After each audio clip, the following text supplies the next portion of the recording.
നമസ്കാരം സുഹൃത്തുക്കളെ, ഇന്ന് ഞങ്ങളെ ഒരു വെറൈറ്റി ഫാമിലാണ് വന്നിരിക്കുന്നത്. ഒരുപാട് തരം ഫ്രൂട്ട്സുകൾ, അതും ഭയങ്കര ടേസ്റ്റുള്ള ഭയങ്കര രുചികരമായിട്ടുള്ള ഒരുപാട് തരം ഫ്രൂട്ട്സ് ഉണ്ട്. അപ്പൊ അത് നമ്മുടെ തോട്ടിയും കൊണ്ട് ഈ ഇങ്ങനത്തെ ഫ്രൂട്ട്സുകളൊക്കെ ഇറക്കാൻ പറ്റുമോ എന്ന് ചോദിക്കാൻ വേണ്ടിയിട്ട് അത് അന്വേഷിച്ചു നമ്മുടെ സണ്ണി ചേട്ടൻ. അപ്പൊ നമ്മൾ അത് പറ്റുമോ നോക്കാൻ വേണ്ടിയിട്ട് ഞങ്ങൾ ഇവിടെ വന്നിരിക്കുകയാണ്. അപ്പൊ നമുക്ക് സണ്ണി ചേട്ടനോട് തന്നെ വിശദ വിവരങ്ങൾ ചോദിച്ചു നോക്കിയേക്കാം. സണ്ണി ചേട്ടൻ, നമ്മുടെ ഈ ഫാമിന്റെ പേരെന്താണ്? ഈ ഫാമിന്റെ പേര് Parayil organic fruits and Pulimuttichal, Valakkavu, Thrissur Valakkavu പുളിമുട്ടിച്ചാൽ.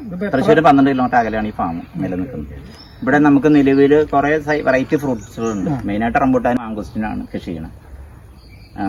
രണ്ടാമതായിട്ട് നമുക്ക് പുലാസാനുണ്ട്, ലോങ്ങനുണ്ട്, അബിയുണ്ട്,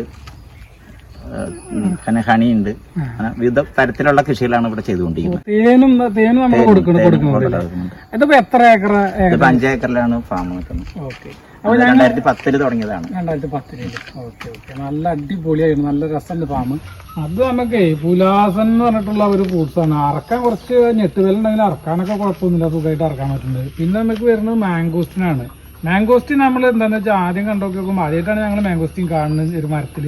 അത് കണ്ടുനോക്കുമ്പോൾ അറക്കാൻ ബുദ്ധിമുട്ടാവും എന്ന് വിചാരിച്ചു. പക്ഷെ സാധനം സുഖമാണ്, തൊടുമ്പോഴൊക്കെ ഇങ്ങനെ നേരെ ഞെട്ടറ്റ് പോരുന്നുണ്ട്, നേരത്തെ സുഖമാണ് കിട്ടും. പിന്നെ ഉള്ളത് ജാതിയാണ്. ജാതി പിന്നെ നോക്കണ്ട, അത് നല്ല സുഖമായിട്ട് അറക്കാൻ പറ്റുന്നുണ്ട്. നേരെ അറുത്തത് നമുക്ക് നേരെ ഇതിൽ വീടിനുകൊണ്ട് നേരെ അറക്കാനും പറ്റുന്നുണ്ട്, ഞെട്ട് വലിപ്പം ഉണ്ടാവുക. പിന്നെ നമുക്ക് വരുന്നത് ഈ റംബൂട്ടാനാണ്.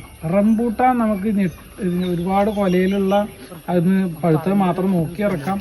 അതല്ലാന്നുണ്ടെങ്കിൽ നമുക്ക് ഇതേമാതിരി കൊലയായിട്ടും നമുക്ക് ഇറക്കാൻ പറ്റുന്നുണ്ട്. അങ്ങനെ നമുക്ക് അതേമാതിരി ഇതിൽ നല്ല മുഴുത്തത് നോക്കിയിട്ട് വലിപ്പമുള്ളത് നോക്കിയിട്ട് അങ്ങനെയുള്ളതും നമുക്ക് സുഖമുണ്ടായിട്ട് ഇറക്കാൻ പറ്റുന്നുണ്ട്. പിന്നെ അതേമാതിരി നമുക്ക് നേരെ താഴത്തേക്ക് കിട്ടും. പിന്നെ നമുക്ക് ഒറ്റയ്ക്കൊക്കെ നിൽക്കുന്നത് സുഖമായിട്ട് ഇറക്കാം. പിന്നെ കുറച്ച് കിളികൾക്കും കൊടുക്കണം. അത് നമ്മളൊക്കെ ഇറക്കണം എന്നല്ല, എന്നാലും നമുക്ക് കുറച്ച് കിളികൾക്കും വെച്ചിട്ട് ഇറക്കാം. പിന്നെ നമുക്ക് ഇതൊക്കെ പാടെ അറുത്ത് നോക്കുമ്പോൾ ഒരു ബക്കറ്റ് ഏകദേശം എല്ലാം പാടെ കിട്ടിയിട്ടുണ്ട് ഫ്രൂട്ട്സുകൾ. പിന്നെ അതല്ലേ ഇപ്പം എന്നെ വിളിച്ചിട്ടാണല്ലോ ഞാൻ വന്നത്, നമ്മുടെ ഈ തോട്ടി ഒന്ന് പരിചയപ്പെടുക വന്നിട്ട്. അപ്പോൾ നമ്മളിപ്പോൾ തോട്ടി ഒന്ന് അല്ലാതെ അറുത്ത് നോക്കി. അപ്പോൾ ഇപ്പോൾ ഇത്രയും ഈ ഫാമൊക്കെ ഇങ്ങനെ നടത്തുന്ന ചേട്ടൻ്റെ ഒരു അഭിപ്രായം എന്താണ് തോട്ടിനെ പറ്റിയിട്ട്? ഈ തോട്ടി നമ്മുടെ ചെറുകിട കർഷകർക്ക് സൂട്ടബിൾ ആയിട്ടുള്ള തോട്ടിയാണ്. മാംഗോസ്റ്റ് പറിക്കാനോ, റംബൂട്ടാൻ്റെ ഒരു കൊലയിൽ കുറച്ച് പഴുത്തുണ്ടെങ്കിൽ ആ കായ മാത്രം പറിച്ചെടുക്കാനോ, അതുപോലെ മാങ്ങ പറിക്കാനോ മറ്റു ചെറിയ ആവശ്യങ്ങൾക്ക് അനുയോജ്യമായ തോട്ടിയാണിത്. ചെറിയ കർഷകർക്കോ അല്ലെങ്കിൽ കുറച്ച് കൃഷി ചെയ്യുന്നവർക്കൊക്കെ ലഘുവായിട്ട് വളരെ ഉപകാരപ്രദമായ തോട്ടിയാണ്, ഈസി തോട്ടിയാണ്. ഇതിപ്പോൾ എന്താണെന്ന് വെച്ചാൽ ഞങ്ങളിത് മെയിനായിട്ട് ഇത് ഉണ്ടാക്കാനുള്ള ഒരു കാരണം തന്നെ ഈ ഇത്തരം ഫ്രൂട്ട്സുകൾ അറക്കണം. പിന്നെ അതേമാതിരി കുരുമുളക് ഇങ്ങനെയുള്ള വീട്ടാവശ്യത്തിനുള്ള ഈ സാധനങ്ങൾ ഇറക്കുക എന്നുള്ള ലെവലാണ്. അപ്പൊ അതിപ്പോ ചേട്ടനെ ഉപയോഗിച്ച് നോക്കുമ്പോൾ വീട്ടാവശ്യക്കാർക്കും അങ്ങനെ വീട്ടാവശ്യക്കാർക്ക് അനുയോജ്യമായ തോടി, അതുപോലെ തോടിന്റെ അരിത്തോ പുഴയുടെ അരിത്തൊക്കെ ജാതിക്ക പറിക്കാം, താഴെ ചാടാണ് പറിക്കാം, മാങ്കോസ്റ്റ് പറിക്കാം. ചതവുള്ള എന്ത് സാധനം താഴെ ചാടിയാണ് പറിക്കാൻ പറ്റിയ അനുയോജ്യമായ ഒരു തോട്ടിയാണിത്. സ്ത്രീകൾക്കും പറിക്കാം, വെയിറ്റും കുറവാണ്, താഴ്ന്ന് പറിക്കാം.